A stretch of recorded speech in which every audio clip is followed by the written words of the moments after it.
Bonjour à tous, nous sommes aujourd'hui le mardi 14 mars. Nous sommes dans la 3e semaine du Carême et nous allons méditer aujourd'hui avec la première lecture. Prions le Seigneur.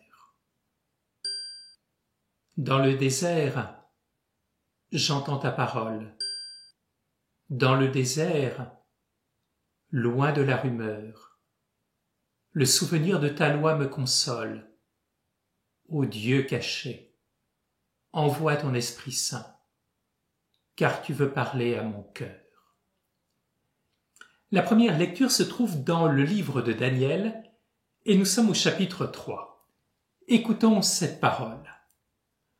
En ces jours-là, Azarias debout priait ainsi au milieu du feu, ouvrant la bouche, il dit : À cause de ton nom, ne nous livre pas pour toujours et ne romps pas ton alliance.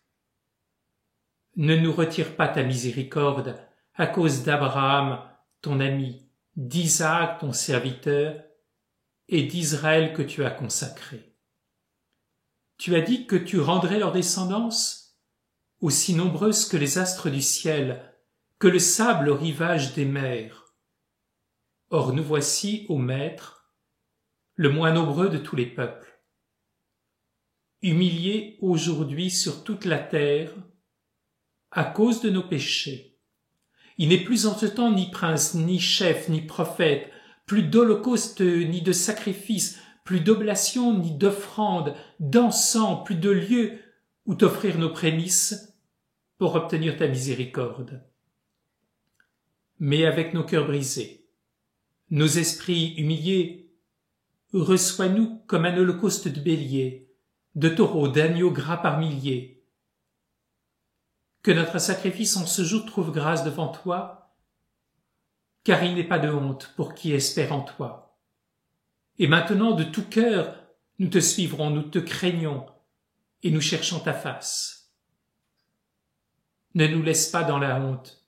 Agis envers nous, son nom de ton indulgence et l'abondance de ta miséricorde. Délivre-nous en renouvelant tes merveilles. Glorifie ton nom, Seigneur. Alors, nous nous trouvons dans le livre de Daniel. Le personnage de Daniel est central. Son nom veut dire « Dieu fait justice ». Ce personnage de Daniel a été emporté en exil à Babylone avec 3 de ses compagnons. Ils ont montré à Babylone une véritable sagesse, car ils ont été fidèles à la tradition de Salomon.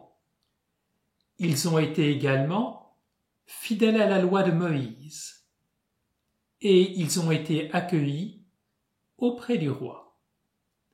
Cependant, le livre nous parle aujourd'hui d'un personnage qui s'appelle Azarias, car effectivement, Daniel a gardé son nom qui est son nom hébreu, et Azarias veut dire « Dieu est mon secours ». Ainsi donc, Daniel est celui qui attend le jugement de Dieu et qui sait que Dieu est son secours.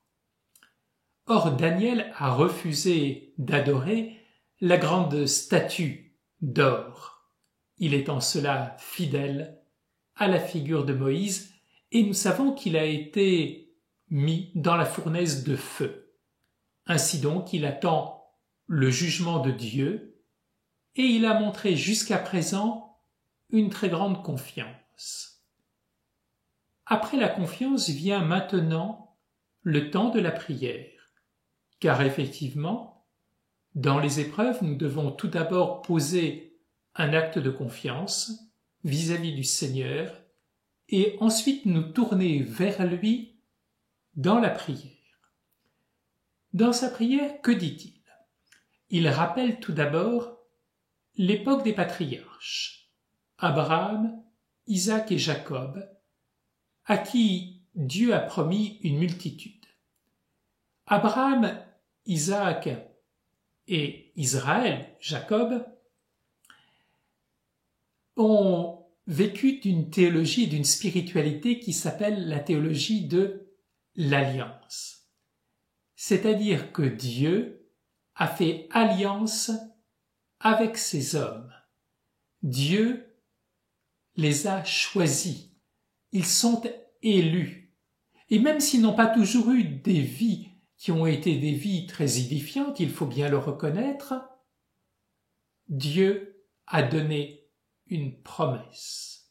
Et il est important que pour nous, nous puissions, nous aussi, vivre de cette théologie qui est cette théologie de l'élection, de cette spiritualité qui est la spiritualité de l'élection.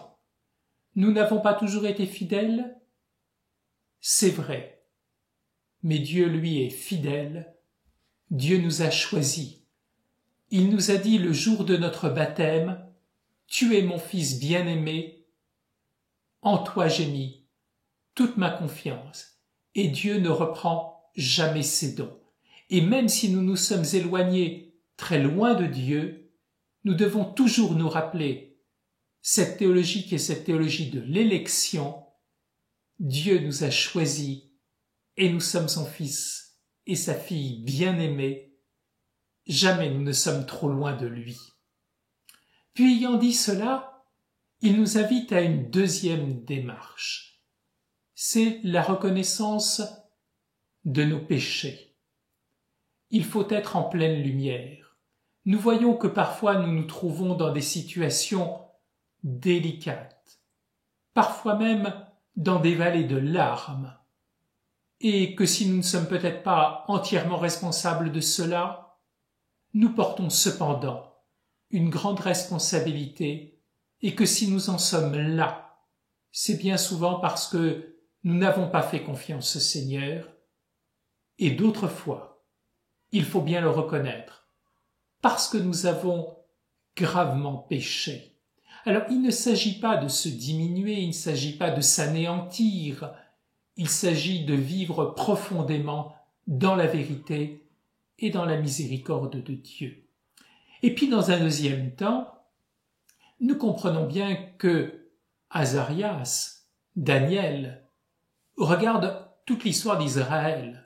Et lorsque nous reprenons effectivement tout l'Ancien Testament, c'est finalement l'histoire de la désobéissance d'un peuple, c'est l'histoire du manque d'amour du peuple d'Israël. Et Dieu montre par l'exil à Babylone à quel point ce peuple a manqué d'amour. Il s'agit aussi pour nous de prier pour l'Église. L'Église est sainte. L'Église a le dépôt de la foi. Mais il y a eu des hommes et des femmes qui n'ont pas cessé de pécher tout au long de l'histoire de l'Église. Aujourd'hui, nous pourrions prendre pour nous ces paroles de Daniel. Nous avons l'impression que, en particulier dans notre vieille Europe, il n'y a plus de lieu où offrir le sacrifice, certaines églises sont fermées, on manque de prêtres. Il semble bien que la honte soit sur nous. Il s'agit bien de regarder nos fautes et d'en demander à Dieu pardon.